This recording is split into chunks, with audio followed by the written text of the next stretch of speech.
কুমিরের লেজ কাছে পড়ে এসছিস, পড়ে আসিস নি? আমি কিন্তু আমারটা দেখাবো না, নিজে করবি গা। আমি তো সব পড়ে এসেছি, স্যার যা রচনা দেবে আমি ওই কুমির দিয়েই পার করিয়ে দেবো।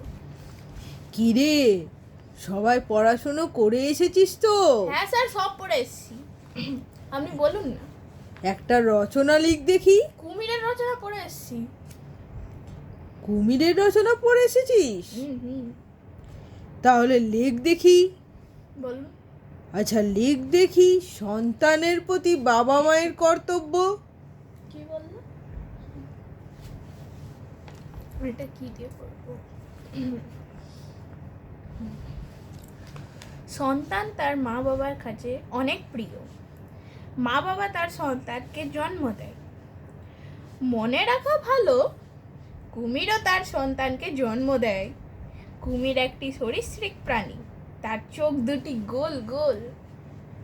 সে জলে বাস করে, তার লেজ খাঁচকাটা খাঁচকাটা খাঁচকাটা। স্যার হয়ে গেছে, হয়ে গেছে, হয়ে গেছে। ও বাবা, খাঁজ কাটা। আচ্ছা, একটা গরুর রচনা লিখ দেখি। গরুর রচনা হয়ে যাবে, হয়ে যাবে, কুমির দিয়েই চালাবো। গরু একটি গৃহপালিত প্রাণী। একদিন গরু জল খেতে নদীর ধারে যায়। সেখানে ছিল একটি কুমির। বলে রাখা ভালো, কুমির একটি সরীসৃপ প্রাণী।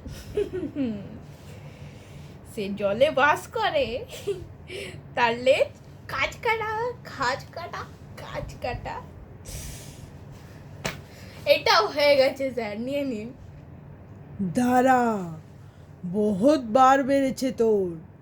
তুই পানিপথের যুদ্ধ লেখ তো। ই বাবা, এটা তো ইতিহাস হয়ে গেল। আপনি রচনাতে ইতিহাস ঢুকাচ্ছেন। করে দিচ্ছি, কি আছে। পানিপথের যুদ্ধ। বাংলার নবাব সিরাজউদ্দৌলার সাথে ইংরেজদের যে যুদ্ধ হয় সেটা হলো পানিপথের যুদ্ধ। সেই সময় সিরাজউদ্দৌলা ওয়ারেনকে বিশ্বাস করেছিল, কিন্তু সে তো জানতো না যে সে খাল কেটে কুমির ঘরে এনেছে। স্যার, জেনে রাখা ভালো, কুমির একটি সরীসৃপ প্রাণী। সে জলে বাস করে, তার লেজ কাজ কাটা খাজ কাটা কাজ কাটা। স্যার, কুমির দিয়ে চালিয়ে দিয়েছি সব রচনা, দিয়ে দিন।